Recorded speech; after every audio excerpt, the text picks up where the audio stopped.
happy memory. Oh, they never should let that go. Oh, that's terrible. Well, Well, just like in Yorktown, there was Lawrenceville and Gertrude'sville.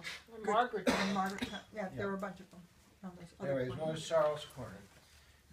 And it was only after the railroad came through that somebody thought up the name Millwood for it.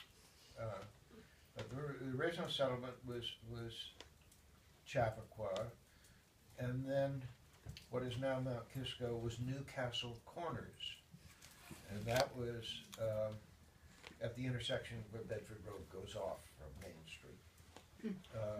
And Is that why they there decided to do there was Bedford an Corners? Episcopal church there. It was the nucleus of that little community.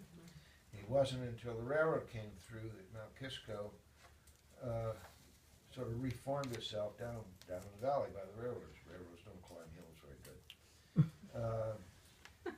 That's why Main Street in Mount Kisco is like 2 miles long, because it connects that original settlement where the hospital is now down to the railroad.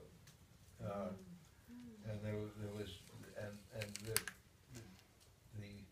St. George's, later St. Mark's, was there, and its cemetery is still there near the hospital.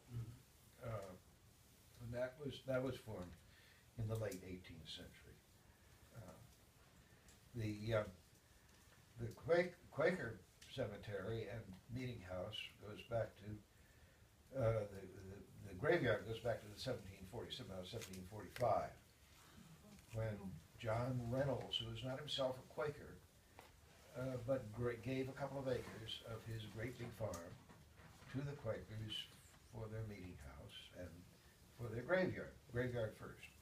And about 10 years after that, they got permission from their parent meeting to erect the first meeting house of 1753.